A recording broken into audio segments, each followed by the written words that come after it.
Good day everyone. So we're now on our Unit 10 Lesson 3 and we're gonna discussing about product testing and validation. But before we proceed to our main topic, let's define first our learning objectives. In this lesson, you should be able to do the following. First, evaluate a product prototype, and the second one, create a service description and validate the market acceptability of the product. So we have here a stamp for product validation.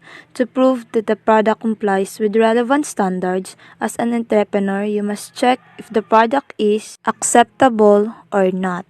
So what is product testing? So product testing, also called consumer testing or comparative testing, it is the process of examining the original model of the product, which will be the basis of the actual product. So product testing from the word test or testing. Before nimo i-sale or launch ang isa ka product, you must first measure the quality or ang kalidad sa isa ka produkto. Kung approved na ba siya na makaproduce og high quality materials na safe gamiton sa mga customers.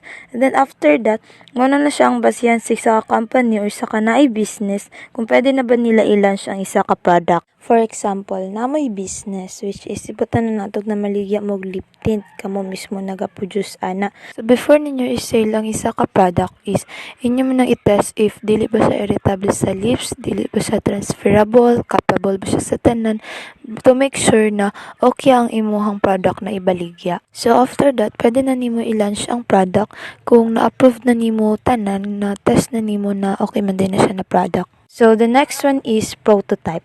Prototype is an unfinished and physical test version of a product, a service, or a process, and it may be used in order to develop, test, and communicate ideas and concepts. So, ang prototype kay naga-provide po ni siya opportunity para ma-develop o matas ang ideas in a tangible way. It is also an experimental process kung saan yung mga design team ang naga-implement og ideas into tangible forms from paper to digital. So, na-validate nimo ang imong designs na na-create kaya ang imong brand kay maka-release og right products. Example ani is any person or things na naga-serve as a model na used for demonstration or testing para ma-incorporate as a new design or new features. So, we have here an essential question. So, why do entrepreneurs need to test the product's prototype? So, testing prototype is a necessary part of the product design and manufacturing process. We really need to test the product's prototype because after the evaluation is ma-determine nimo kung ang imong product is naga-function well ba siya. So, we have here an importance of product testing. The first one is, it is important in business na mag-conduct kag testing and evaluating the prototype. It is because nag-allow ni siya na ma-determine kung ang product nimo is naga-improve ug naay changes sa process through days or years passed by. It is also important to evaluate the product prototype to know all the expenses na ma-spent nimo sa imong final product. Then, you will let the designer sa isa ka product na magplan na maging efficiently at sulit ang isa ka product na ang inyuhang i-launch. Isa pod sa mga most important nga mag-conduct og testing before ninyo i-launch ang isa ka product para ma-satisfied ang customers na okay og safe ang ilang gipalit na produkto. And lastly is naga-revise or naga-innovate ang isa ka product because of testing and evaluation of the product at mas nagiging competitive ito. So let's proceed to evaluation of prototype. In a prototype evaluation is na kay chance nga mag-asa imong target user for their feedbacks on design, usability, and user experience. So testing and evaluation of the product is nag-allow sa customers to view the prototype and to give their own views about the product. So there are many methods that can be used to evaluate the prototype. Some of these methods are planning, running sessions, and output. Let's define first the planning. This method is done by creating important tasks and selecting user group to test the product. So the planning process is the steps a company takes to develop budgets to guide its future activities. It may develop including strategic plan, operating plans, and so on and so forth. Say for example, a mobile phone company is nag-set silag objective na makasale silag 1 million units next year, which is double sa ilang current sales. So, nagplan sila na they essentially focus on the future activities. There are also certain events which are expected na maka-affect sa policy formation. So, let's proceed to the second one. So, running session. In this method, the evaluator will not give any hints or assistance unless the user is unable to complete the task. In running session is you will do the activities on your own. Usually, ang ginabuhat during running session is nag-observe o interaction o nag-take notes sa mga possible problem that you may encountered during the main activities in the evaluation. The last one is output. This method focuses on producing a list of problems encountered in terms of usability and categorize it by importance. So sa output is ginadiscuss nila or nag-set sila og meeting ang mga entrepreneurs with the designer team para discuss kung unsaon nila pag-solve ang isa ka problem na ilang na-encountered. So now let's proceed to service description of the product. So now let us define what is services.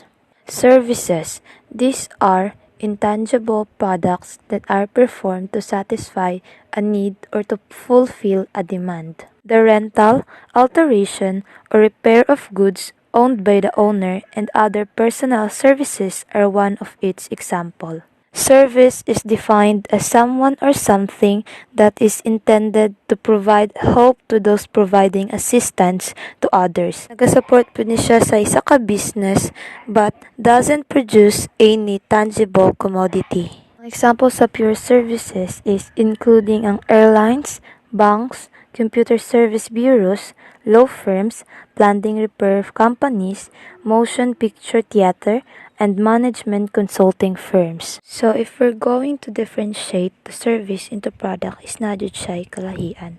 As what I have discussed earlier, ang service is intangible item na siya, while ang product is mo na siyang ginaput on the market for attention or consumption sa mga customers. So we have here another essential question.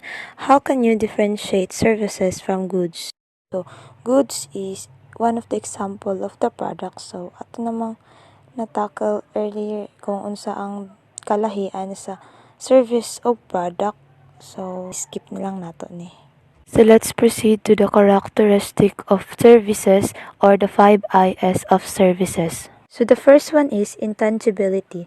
Service is untouchable. It cannot be displayed, transported, packed, or inspected before buying. It is also means the inability of consumers to pre-assess the value of using a service, and it makes it hard to evaluate its quality. Intangibility is often used to describe service where there is no tangible product that the customers can purchase, that can be seen or touched.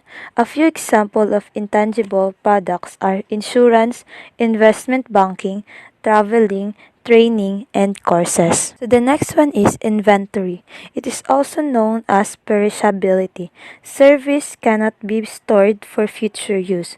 Once the service provides delivers the service, it vanishes. It refers to all the items, goods, merchandise, and materials held by a business para i-sell sa market to earn a profit. So example ani kanang newspaper vendor uses a vehicle to deliver newspapers to the customers. So only the newspaper will be considered as inventory, while the vehicle will be treated as an asset.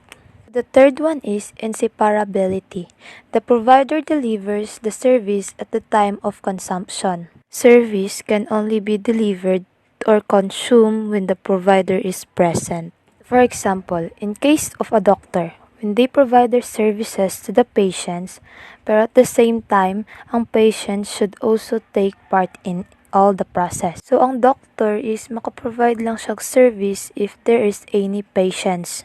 So the fourth one is inconsistency, is also known as variability. Service is difficult to standardize Each delivery of a particular service can never be exactly the same as the other because it varies in the performance of the provider. Inconsistency of service means that uniform or homogeneous services can't be provided each time by the service of provider. Lacking agreement with another or two or more things in relation to each others that is inconsistent with the previously stated. Being consistent in principles, conduct, and etc. So the last one is involvement. The customer and the provider of the service participate in the same activity. It cannot accomplish the purpose if one is missing. It is the act of participating in something. Even if you do nothing but drive the getaway car, you will be held the account for your involvement. It is also useful because it is not specific. Getting involved has a lot of different benefits like discovering your interests, which can help you develop skills and abilities that you may not even been aware of. And also to develop your confidence that can also help you in the. So now let's proceed to our last topic in lesson 3, which is labeling. Labeling is the display of label in a product. A label contains information about a product on its container, packaging, or the product itself. It helps the product to stand out in the market and it is easy to identify the product. Ang label is pwede siya in a word form or short phrase. Other means of label is it symbolizes the name of a company nga nag-produce sa product. An example of a label is kanang fabric na gitahi sa collar sa tong shirts na nagigive og size sa shirts ug naga-inform kung unsa nga tela ilang gigamit kinang cotton ba mga inana and then kung asa ang shirt was made. So there are 3 types of label: the brand, descriptive, and grade label. So what is brand label? It is the brand that simply applied to the product or package. It gives the customer information about the brand. So na siya 2 types, ang removable o non-removable. So ang removable is kanang pwede nimo siya tanggalon sa isa ka product kanang dili siya magstay, while ang non-removable is nag-stick in na siya dito mismo jud sa product. So we have here an example of brand label.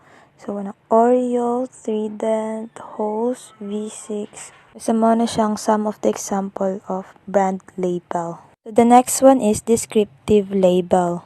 It specifies the product usage, construction, care, performance, or other features. It also provides complete information about the product, such as ingredients of the product, method na gigamit sa product, the various uses of the product, care to be taken while using the product, name of the manufacturer, date of manufacturing, the batch number, etc.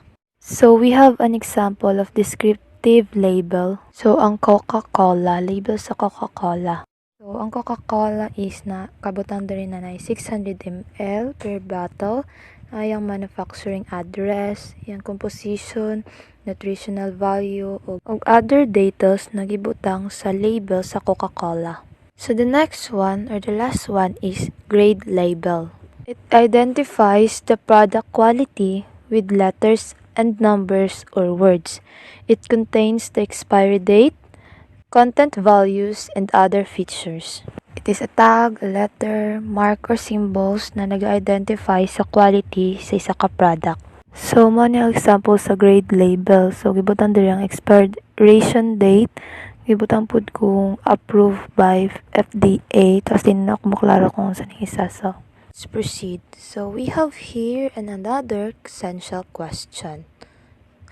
How do entrepreneurs plan for a product's label? So, plan sila na maka-create og labels isa ka product through giving the information about the product or unsa ang benefits na makuha sa mga customers ato nga produkto. Then, they will plan kung kanus ma-expired ang isa ka product para mabutang nila sa label o kanus nila gihimo ang isa ka product. So let's proceed to the next slide. Label development process. Labeling is important as it attracts customers' attention to purchase the product because of visual appearance. Here are the process on how to create a label for a product. First one is initial design. Designs are submitted for approval. This is to ensure better choices before the final results are given. You're going to submit the sketch na na-create nimo for approval, then bago ihatag ang result is i-finalize pa nila ang design na imong napasa. Next is consumer test. Designs that are accepted by any approving officer are referred to the consumer panel, which is composed of consumers who are the target market for validation. Designs na na-accept na approval from the officer is gina-referred siya sa consumer panel. Next is finished design or final design. This includes the design chosen by the consumer panel. Ang final results na mahatag is mo na siyang design na napili sa consumer panel. So the fourth one is proofs. Proofs are printed samples of labels that are submitted to printing suppliers after the final artwork is accepted. After ma-finalize ang design is na sila'y sample na ipasa sa printing suppliers para ma-create na ang label. Last but not the least is delivery and quality checking. Copies of acceptable color ranges are given to compare and check if the actual packaging is achieved. After madawat ang copies sa maong final design sa label is i-check na siya kung na-achieve ba nila ang expectation o i-check nila ang quality kung nindot ba. So that's all our discussion for lesson 3. I'm Hope together with Eliza from group 4. Keep safe and God bless everyone.